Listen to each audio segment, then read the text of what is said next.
해피 땡스기빙. 우리 옆에 계신 분들에게 함께 인사하기 바랍니다. 해피 땡스기빙 하시면서 우리 감사의 인사 나누겠습니다. 해피 땡스기빙. 감사합니다.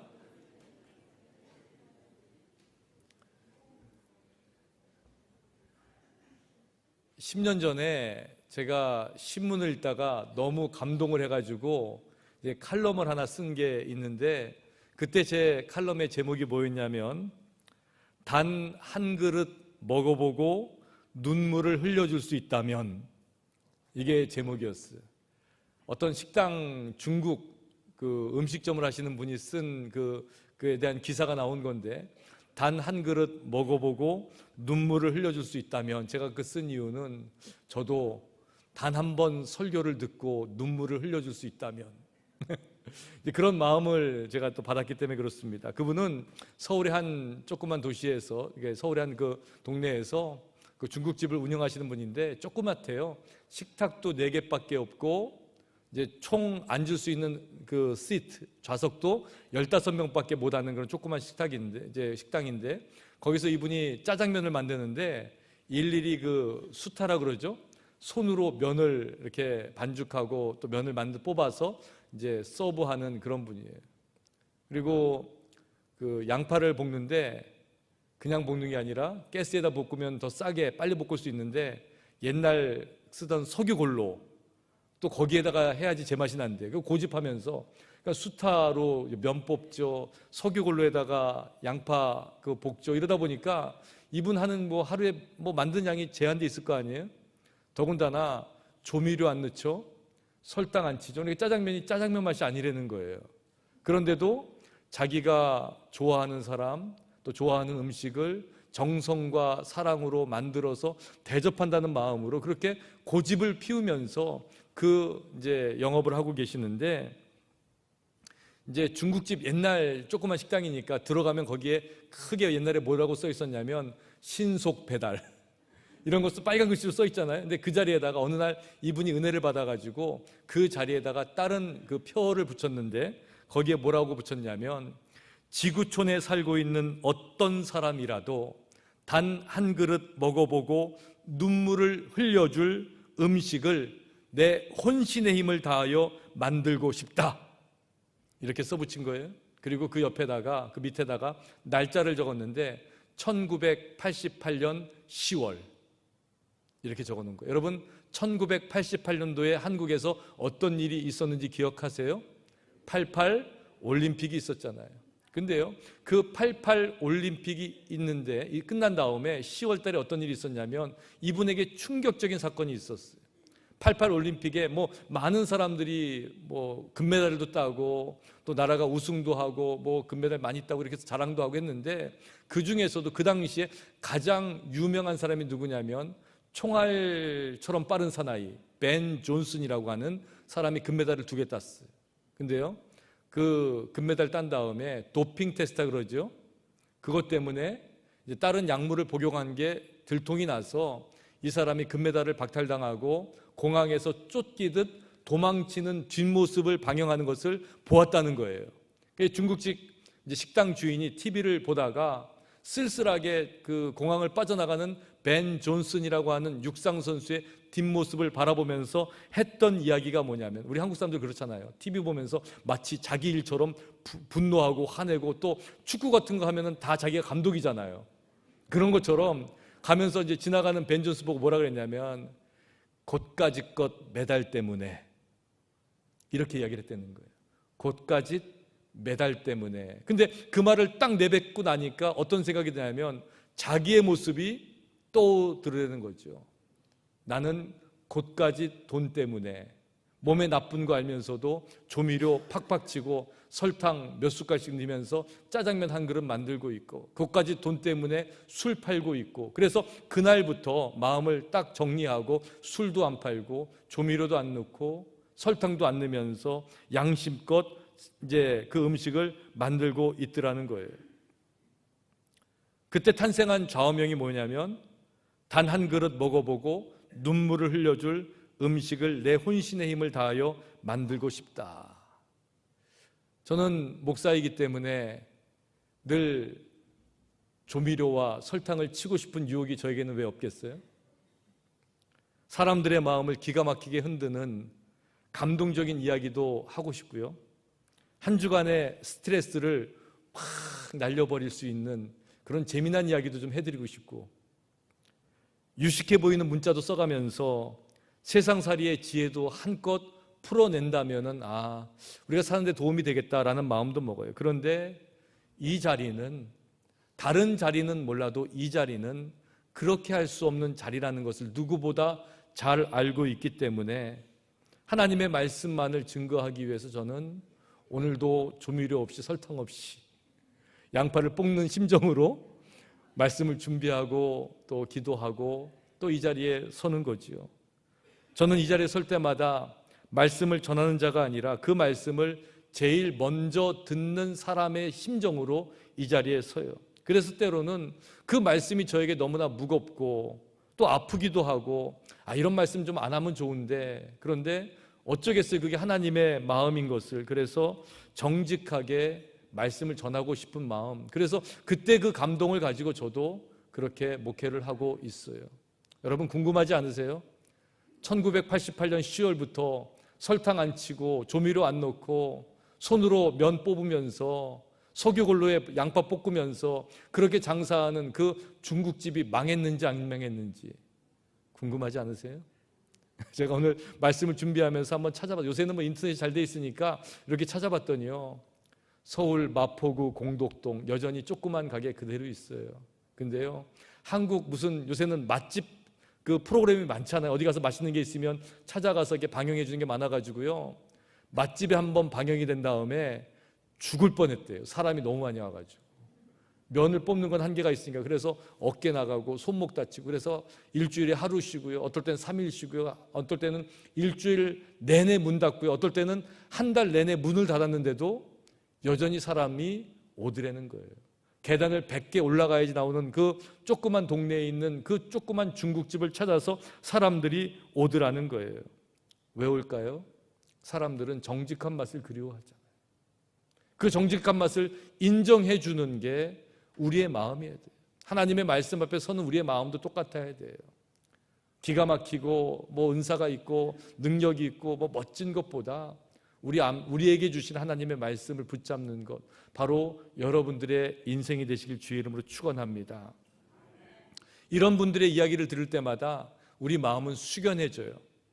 한 분야에서 어느 정도 경지에 오른 사람을 보면 존경하는 마음을 갖게 돼요. 왜? 그 뒤에 담겨 있는 그분의 땀과 눈물과 희생, 노력을 우리가 바라볼 수 있기 때문에 그래요. 그런 분들 중에 한 분이 가나안 농군학교라는 것을 만든 김용기 장로님이 계세요. 우리나라에 새마을 운동이 일어나기도 전부터 기독교적인 정신으로 우리나라 사람들의 그 정신을 개조해야지 우리가 잘 살 수 있습니다, 이런 마음을 가지고 부지런히 열심히 또 일하면서 노동하면서 그들의 근로관을 바꾸고 직업의식을 바꾸고 더 나아가서 국가관을 바꾸는 일을 했던 곳이 가나안 농군학교라는 거예요. 그 기관에서 헌신하셨던 분이 김용기 장로님인데, 처음에 조그만 곳으로 시작해서 새벽 4시부터 밤 9시까지 그저 삽하고 꽃괭이만 가지고 그 학교를 일구어 놓으신 분이에요. 얼마나 근검하셨는지 그분은요, 밥 한 그릇에 들어가는 쌀 한 톨까지도 수를 셌다는 거예요. 밥 한 그릇에 몇천 톨이 들어가는데 한 사람이 한 톨씩만 남기면 5천만 국민이, 3천만 국민이 한 톨씩만 남기면 이게 몇천 명이 먹을 수 있는 거, 이런 계산하면서 늘 근검하고 절약하고 아끼면서 사신 분이에요. 어떤 분이 이제 이분도 나이가 들고 이 가나안 농군학교 자리가 잡아가지고 그 학교를 내다보면서 이렇게 질문을 했다는 거예요. 장로님, 이렇게 읽어놓으시고 또 이렇게 보람있는 일 하셨으니까, 일생 이렇게 사셨으니까 어떠세요? 행복하시죠? 이렇게 물어봤다는 거예요. 근데요, 그 장로님의 첫 대답이 뭐였냐면 아니요 였다는 거예요. 이제 물어본 사람이 머쓱하게 된 거예요. 왜냐하면 일생 노력해서 지금까지 많은 사람에게 영향을 주고 이렇게 큰 교육기관으로 만들어 놓으셨는데 행복하냐고 물어봤는데 아니요라고 한다면은 그동안의 노력은 무엇이고 그동안 그분이 애써왔던 것은 어떻게 되는 거예요? 그래서 굉장히 미안하게 생각하고 있는데 이 장로님이 이렇게 대답하시더라는 거예요. 장로님 행복하시죠?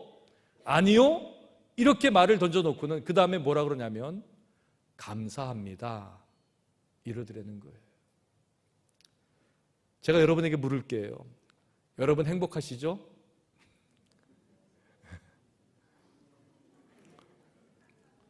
미국 와서 고생은 좀 했지만 그런대로 여러분 먹고 살만 하잖아요. 잘 살잖아요. 자식들도 잘 키웠잖아요.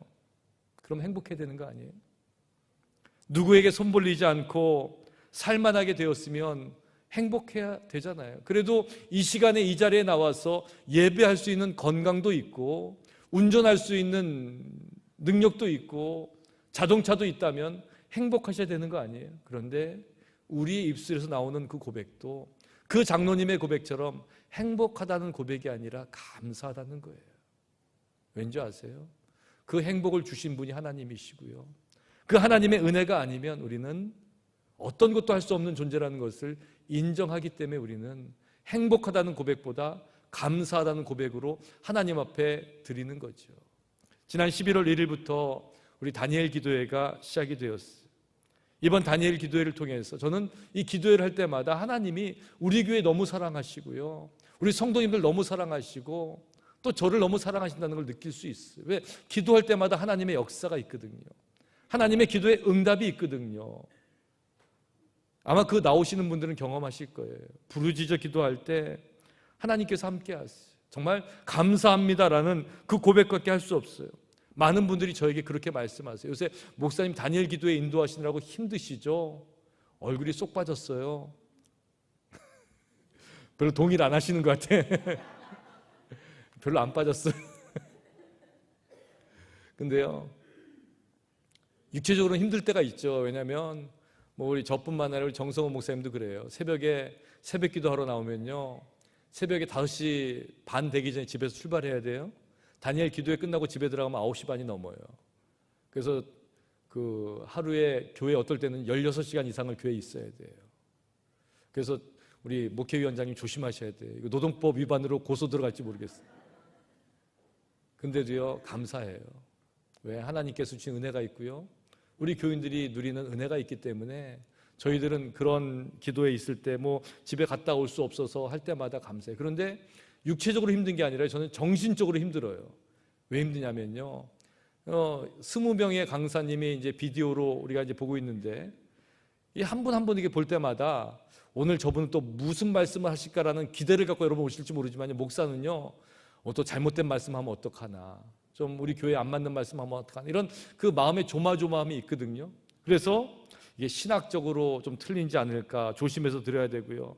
또 과격한 말씀하면, 또 조금 이제 비속어 같은 거 이야기하면 아주 그냥 간이 콩알만해져요. 또 괜히 웃기려고 거친 말 할 때 되면 우리 이민자들한테 안 맞는데, 또 너무나 간절한 마음인데 어떨 때는 보면 그냥 따발총처럼 따다다다다다 하면서 1시간 20분을 들어야 되는데 듣고 나면 무슨 말을 했는지 모를, 이게 조금만 더 잘 정리하면 좋을 텐데, 이제 이런 마음을 가지고 제가 이제 기도에 임했어요. 그런데 어느 순간인가 제가 그 마음도 내려놨어요. 왜냐하면 그런 여러분들을, 여러 강사들을 세워서 우리에게 들려주시는 것도 하나님의 뜻이겠구나. 그러니까 그 뜻을 우리가 받아들이는 순간에 우리의 마음속에 하나님께 순종하는 마음이 있고 하나님이 주시는 은혜가 임한다는 것을 깨달았어요. 어떤 분이 그러시더라고요. 금광에서 금을 캐기 위해서는 엄청난 흙을 퍼내야 된대요. 그렇잖아요. 그냥 삽으로 퍼내는 것마다 금이면 얼마나 좋겠어요. 아마 금 한 덩어리 캐내려면요, 산을 하나 뒤집어 엎어야 될지도 몰라요. 그런데 그런 일을 하잖아요. 왜? 귀한 것이기 때문에. 말씀도 마찬가지예요. 1시간 내내 말씀을 듣지만 한 단어라도, 한 말씀이라도 내 안에 와서 부딪힐 수 있다면 우리는 그 말씀을 붙잡을 수 있는 거예요. 여러분, 그런 마음을 가지고 예배드리고요, 그런 마음을 가지고 하나님의 말씀을 읽고 그런 마음을 가지고 세상을 살아간다면 우리는 어디서든지 하나님의 은혜를, 하나님의 말씀의 은혜를 누릴 수가 있는 거예요. 어떤 분은 또 그래요. 하나님이 귀가 먹었냐고, 왜 이렇게 소리 부르짖냐고, 주여 주여 하냐고. 제가 어디 주여 주여 부르게 생겼어요? 주여 삼창하게 생겼어요? 저도 굉장히 이성적이고요, 또 공부할 만큼 한 사람이고요, 자연과 공부해가지고요, 굉장히 이게 초월적인 거, 신비적인 거 이런 거 별로 안 좋아하는 사람이에요. 그런데 기도하다 보니까, 목회하다 보니까요, 부르짖지 않고는 견딜 수 없는 게 있더라고요. 하나님 앞에 우리의 마음을 내려놓지 않고는 어쩔 수 없는 게 있어요. 우리 그렇잖아요. 배우자에게 신사적으로 말 알아들었으니까 한마디 하고 끝나는 거 아니잖아요. 했던 말 또 하고 또 하고 또 하고, 자녀에게도 했던 말 또 하고 또 하고 또 하고. 왜요? 내 마음을 말아달라는 거지 그걸 알려준다는 게 아니잖아요. 우리 현실이 그런 거예요. 부르짖지 않고는 견딜 수 없기 때문에, 인생의 문제 앞에 무너지는 마음이 있기 때문에 그 마음을 하나님 앞에 가지고 나온 거예요. 날마다 사고가 끊이지 않는 세상을 바라보면서 어떻게 부르짖지 않고 살 수 있어요? 우리의 자녀들이 살아가야 하는 이 땅이 이렇게 황폐해지는데 우리가 어떻게 눈물로 기도하지 않고 하나님 앞에 나올 수 있겠어요? 오늘도 죄를 짓고 살아가면서도 나의 죄를 회개하기보다는 다른 사람의 죄를 지적하는데 익숙해진 우리의 모습을 들여다보는데 어떻게 부르짖지 않고 살 수 있냐는 거예요. 하나님을 모르고 지금도 죽어가는 그 많은 영혼들이 있는데 나만 천국 가면 된다고요? 아니지요. 하나님 그들을 불쌍히 여기셔서 우리를 통해서 그들에게 복음을 증거하게 해달라고 기도하는데 어떻게 부르짖지 않고 기도할 수가 있냐는 거예요. 육신의 질병으로 고통당하고 하루하루 연약해지는 육신을 바라보면서 고난 앞에 무너지는 마음들이 있는데 어떻게 하나님 앞에 매달릴 수 없냐고요. 우리가 하나님께 매달리는 이유는 바로 하나님의 약속 때문이잖아요. 너는 내게 부르짖으라 내가 내게 응답하겠고 내가 알지 못하는 크고 은밀한 일을 보여주리라. 내게 보이라고 하셨던 그 하나님의 약속이 있기 때문에 우리가 이 자리에 와 있는 거 아니에요. 그리고 부르짖는 거 아니에요. 지난 주간에 우리가 다니엘 기도회에서 또 우리 온교우들이 열심히 기도하는 우리 제니스 리 성도님 병원에 신방을 갔어요. 여러분 잘 알고 계시지만 참 희귀한 병에 걸리셨어요. 모야병이라는 병인데 이거는 굉장히 희귀한 거예요. 그리고 보통 이 병이 발생하는 사람들은 어린아이예요. 그래서 한국에서도 이 수술은 아동병원에서 하는 거래요. 병실도 아동병원에 있다는 거예요. 왜? 어른들은 없고요. 없다는 게 이 병이 발생하지 않아서 없는 게 아니라 그만큼 살지 못해서 없는 거예요. 혈관이 연기가 모락모락 나가는 것처럼 혈관이 어디론가 사라져가지고 피가 제때 제대로 공급이 안 돼가지고 갑자기 쓰러지고 힘이 없고 그러다가 주저앉고 그러면서 그 스트로크가 오고 그러면서 그 삶을 마감하는 게 그게 모야병이에요. 그런데 한국에서 그 한 달에 1년에 수백 건씩 수술하는 큰 병원에서 못하겠다고 해가지고 포기했다가 UCLA에 와서 수술을 했어요. 근데 수술은 됐는데 그때 혈액을 더 많이 공급하기 위해서 혈관을 큰 걸 했는데 이게 어떻게 잘못됐는지 그때 후유증이 생겨서 언어장애가 왔어요. 정신이 마음이 좀 이상해졌어요. 그리고 말을 안 하는 거예요. 그러기를 지금 몇 개월 하고 있어요. 그러다가 조금 지나니까 머리 뇌에 피가 고여가지고 또 응급실 가가지고 피를 뽑아내면 또 몇 달 괜찮다가 또 그걸 왔다 갔다 3-4번 지금 하고 있어요. 지난주에 또 그런 일이 있어가지고 병원에 입원했어요. 제가 병원에 가서 이제 재활원에 지금 옮겨가지고 그 재활원에 갔어요. 갔더니 그 스피치 테라피스트가 와가지고 이제 언어 치료를 하고 있는 거예요. 그러니까 언어 치료는 뭘로 하는 거예요? 말로 하는 거잖아요. 그래서 언어 치료사가 왔다 그래가지고 말로 하는 줄 알았더니 말은 안 하시고요. 손으로 글씨를 쓰고 있더라고요. 어느 고등학교 나왔어요? 고등학교 이름 쓰고. 물론 영어권 우리 성도님이 영어를 잘하거든요. 영어도 편하거든요. 그리고 한국말을 거의 잊어버렸어요. 그래서 그분이 이렇게 하는 것을 보면서 그래도 이거를 잘 쓰기 때문에 정신은 온전한데 말을 못하는구나. 그래서 언어 치료가 필요한 거구나. 이렇게 생각을 하고 들어가서 기도하려고 손을 잡았어요. 그 손을 안 놓는 거예요. 한 20분 이상 같이 기도하고 제 아내가 이쪽 손 잡고 제가 이쪽 사는데 꼭 잡고 힘을 주고 움직이면서 그 손을 놓지 않고 기도해요. 근데 제가 들어가서 잘 있었어요. 하나님이 함께 하세요. 우리 기도할까 그랬더니 첫 번째 입으로 고백한 말이 뭐냐면 감사합니다. 감사합니다. 이거를 2번을 또박또박 고백하는 거예요. 그 전까지 언어 치료사가 와도 입을 벌리지 않고 손으로만 글씨를 쓰던 사람이 감사합니다. 감사합니다 하는데 저는 그것을 사람의 말로 듣지 않고 영혼의 고백으로 들었어요. 지금 그런 상황에 있지만 저가 고백하는 것이 감사라면 여러분은 무엇을 고백하셔야 되겠어요? 감사하다고 고백해야 되잖아요. 다니엘 기도를 하면서 제가 또 하나의 기적을 경험했어요. 20명의 강사가 오거든요. 그래서 어떤 분은요, 목사님 힘드시겠어요. 강사님이 20명이나 오시니까. 근데 저 힘 하나도 안 들어요. 그분들이 그냥 오는 게 아니라요, 비디오로 영상으로 오더라고요. 그냥 틀어주기만 하면 돼요. 근데요, 그 20분 중에 딱 2분만이 외국분이었어요. 인도에 계시는 목사님이시고요, 한 분은 터키에서 사역하시는 독일 선교사님이셨어요. 근데 저희가 20일 하면서 한 번은 우리 특별히 그 태국 선교사님 모셨기 때문에 그 독일 선교사님의 간증을 못 듣고 넘어갔어요. 그래서 그냥 싹 빼버렸어요. 근데 어느 날 인도 선교사님이 간증한 날인데, 제가 아침에 이제 한국에서 이제 어제 했기 때문에 아침에 일찍 그게 이제 미리 한번 확인을 해보려고 듣는데, 인도의 아주 그 계급층에서 제일 높은 계급이래요. 인도의 무당이래요. 근데요, 말씀하는 게 인도 무당식으로 하는 거예요. 따다다다다다 뭐 이렇게 하는 건데, 근데 그 말이 너무 어려운지 이상하게 인도말 하는 한국분이 많이 없는지 통역을 누가 하냐면 한국말을 조금 아는 인도분이 하시는 거예요. 어색하잖아요. 인도분이 더 써가지고 막 얘기하면 또 한국말 하는데 이 한국말이 완벽하지가 않으니까 이해가 안 가는 거예요. 그리고 또 한참 하다가 자기들끼리 이해가 안 돼. 따다다다다 따다다다 하면서 뭐 한참 물어봐. 그러놓고는 우리말로 설명을 하는데 자기가 이해 못했으니까 이해가 되겠어요? 그래서 이분을 좀 스킵하고 그때 못했던 독일 선교사님 이야기를 들어야 되겠다. 왜냐하면 그분이 굉장한 분이거든요. 독일에서 선교하다가 그 남편이 순교를 했어요. 5분이 거기서 순교당하는데 그 남편이 돌아가신 자리에 그냥 남아서 선교하는 여자 선교사님, 애 셋을 데리고. 감동적이잖아요. 그래서 그분 이제 영상을 틀었는데, 그날 누가 오셨냐면, 매일 우리가 이제 오시는 분 그냥 기도하러 오시는데, 그날따라 우리 그레이스 김 사모님께서 한 분을 전도했다고 모시고 오셨는데, 외국 분을 모시고 온 거예요. 홍콩 여자를, 같은 아파트에 사시는 분. 그래서 무슨 배짱으로 모시고 오는지 모르겠어요. 자기가 통역할 것도 아니면서. 근데요, 놀랍게도요, 그날 제가 이렇게 다른 분을 모셨잖아요. 근데 그분이 독일 분인데 영어로 간증을 하시는 거예요. 그러니까 이 홍콩 여자분이 영어는 알아듣잖아요. 그래서 미국 오래되셨으니까. 그래서 그분이 그날 오셨다, 한 번 딱 오셨는데 영어로 하는 간증을 듣고 은혜를 받으신 거예요. 얼마나 놀라워요? 여러분 안 놀랄지 모르지만 준비하는 저의 마음은 하나님의 세밀한 만지심을 느끼는 거예요. 또 더 놀라운 일이 있었어요.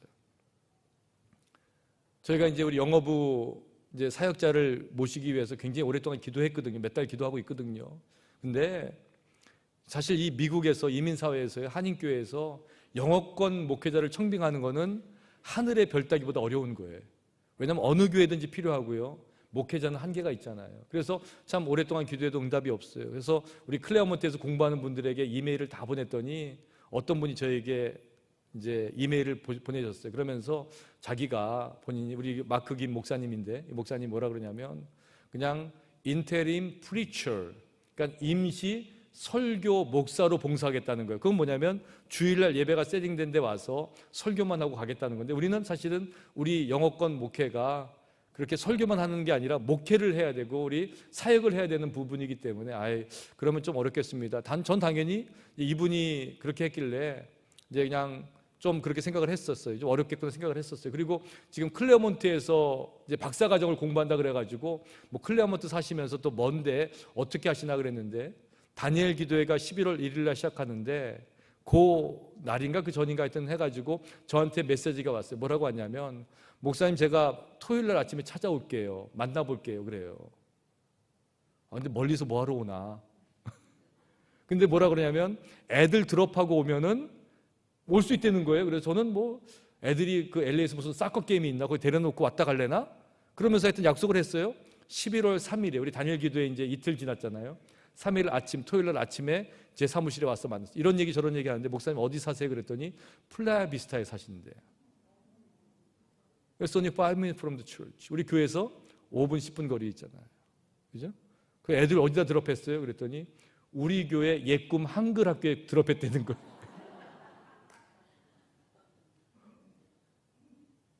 그러면서 우리 지난주에 와서 오셔서 우리 EM 청년들하고 이제 예배 이제 식사 같이 이렇게 하시고 우리 이야기하다가, 원래는 본인 공부하는 스케줄 때문에 이제 베리 팔타임만 하고 싶었는데 같이 이야기하면서 이 교회는 또 우리 청년들에게는 우리 EM은 이 정도가 필요하겠습니다. 그래서 본인이 시간을 더 많이 내서 거의 한 해프타임 정도로 사역을 하시겠다고 그렇게 말씀하셔서 오늘 여러분에게 소개해드린 거예요. 그 역사가 어떻게 일어났겠어요? 저는 분명히 믿어요. 하나님께서 다니엘 기도회를 통해서 우리 교회를 축복하시고 우리에게 이런 좋은 사역자를 보내주신 것을 확신해요. 이럴 때는 박수 한번 쳐도 괜찮아요.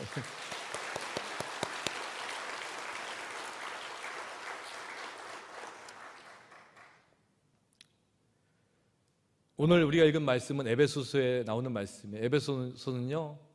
그 당시 에베소는요, 교통의 중심지, 항구 도시라고 알려져 있어요. 근데 항구의 도시, 교통의 중심지라는 건 뭐냐면 여러 문물들이 오는 거예요. 좋은 것만 오는 게 아니라 우상도 오고요, 종교적인 타락도 오고요, 또 그것 때문에 성적인, 도덕적인 또 그런 타락도 몰려오는 게 에베소였어요. 근데 그곳에서 바울이 복음을 전할 때 능력이 일어났어요. 바울이 사람의 몸에 손을 대니까 병이 나았어요. 어느 정도였냐면 바울이 가지고 있던 손수건이나 옷자락만 손을 대어도 몸에서 병이 나왔다 그랬어요. 그런 놀라운 역사가 일어나니까 이제는 죽게 생긴 건 누구냐면 마술행하던 사람들이에요. 우상 숭배하던 사람들이에요. 그래서 마술하던 사람들이 자기들이 가지고 있던 책을 다 가지고 나서 불태워 없애버렸어요. 근데요, 그 신상을 만들어 파는 사람들이 데모를 한 거예요. 왜냐하면 바울 때문에 영업이 안 된다는 거예요. 우상 숭배하는 일이 안 팔려 나간다는 거예요. 그래서 영업 방해죄로 고소해가지고 바울이 고발당하는 자리가 바로 에베소였어요. 그런데요, 이제 그곳을 향해서 그런 상황 속에 있는 사람들에게 바울이 편지 쓴 거예요. 그래서 에베소의 교회가 어떻게 하나님의 은혜를 붙잡고 하나님의 말씀 가운데 바로 설 수 있는가를 고민하면서 바울이 쓴 편지이기 때문에 에베소서를 읽을 때에는 그 안에 담겨 있는 교회론을 읽을 수 있어요. 그래서 이 시대의 교회가 어떤 모습이 되어야 되는가를 이야기하는데 두 가지만 말씀을 드리면요, 그 중심은 뭐냐면 하나님의 은혜고요, 또 한 가지는 뭐냐면 성령의 역사예요. 하나님의 은혜를 바울은 풍성하신 하나님의 은혜라 그랬고요, 성령의 역사는 일치되게 하시는 하나님의 성령의 역사라 그러는 거예요. 그러니까 교회는 뭐예요? 교회는 은혜가 있고요, 하나 되는 거예요. 그 안에는 목사도 있고 가르치는 사람도 있고 뭐 말씀 증거하는 사람도 있고 여러 가지가 있지만 이 모든 사람들이 다 성령 안에서 하나 되게 하신 주님을 따라 살아야 된다고 우리에게 이야기해 주고 있는 거죠. 그런 일치와 성령의 일치와 또 풍성한 은혜가 있는 교회를 향해서 바울이 기도하면서 그 교회를 이루는 힘이 하나 있다고 우리에게 말씀하고 있는 거예요. 바로 오늘 우리가 읽은 말씀이거든요. 내가 기도할 때에 기억하며 너희로 말미암아 감사하기를 그치지 아니하고 라고 말하는 거예요. 그래서 오늘 설교의 제목이 감사를 멈추지 마십시오예요. 여러분, 우리가 살면서 포기하지 말아야 될 것이 많이 있어요. 인생도 포기하면 안 되고요, 가정도 포기하면 안 되고요, 믿음도 포기하면 안 돼요. 그런데 정말 우리가 포기하지 말아야 될 것은 바로 감사라는 거예요. 어떻게 하면 감사를 포기하지 않고 살 수 있어요? 이 감사를 주신 분이 하나님이라는 것을 믿으면 돼요. 하나님이에요. 하나님은 포기가 없으신 분이거든요. 하나님은 실패가 없으신 분이거든요. 하나님은 후회가 없으신 분이거든요. 그 하나님이 내 인생에 이런 상황을 주셨는데 하나님이 나를 사랑하시기 때문에 주신 거다. 그러면 감사할 수 있어요. 여러분, 하나님이 감사의 대상이시고요, 그 하나님을 믿으시면 그 하나님이 만드신 모든 삶의 형편 가운데에서 감사를 포기하지 않는 여러분들 되시길 주의 이름으로 축원합니다. 그리고요, 우리가 살면서 감사를 멈추지 말아야 되는 것은 감사가 또 다른 감사를 낳기 때문에 그래요. 왜요? 감사하는 사람에게는 또 다른 감사가 생길 수밖에 없어요. 그런데 감사할 줄 모르고 불평하고 원망하는 사람은요, 안 주고 싶잖아요. 여러분도 그렇지 않아요? 누구에게 뭐 줬는데 감사는커녕 왜 이것밖에 안 줘? 그러면 주고도 속상하고 다음엔 안 줘야지, 이런 마음이 들지요. 그래서 우리가 살면서 갈라디아에서 그렇게 바울이 얘기했잖아요. 우리가 선을 행하되 낙심하지 말지니 포기하지 아니하면 때가 이름에 거두리라. 감사도 마찬가지예요. 포기하지 않으면 감사의 열매가 분명히 여러분 삶 가운데 맺히게 될 거예요. 오늘 우리 추수감사절 맞았어요. 청교도들이 처음 와서 이 감사의 절기를 지킬 때 감사의 조건이 풍성해서 지키는 것이 아니었어요. 어려운 가운데 감사했어요. 그랬더니 더 큰 감사의 열매가 맺혔잖아요. 이 좋은 땅이, 이 아름다운 아메리카가 만들어졌잖아요. 여러분의 인생도 그런 인생이 될 줄로 믿습니다. 감사할 수 없을 때 감사하시고, 포기하고 싶을 때 감사하시고, 하나님을 믿는 그 믿음 가지고 감사할 때 여러분 인생에 멈추지 않는 감사, 끊임없이 계속되는 감사로 하나님 앞에 영광 올려드리시는 여러분 되시기를 주님의 이름으로 간절히 축원합니다.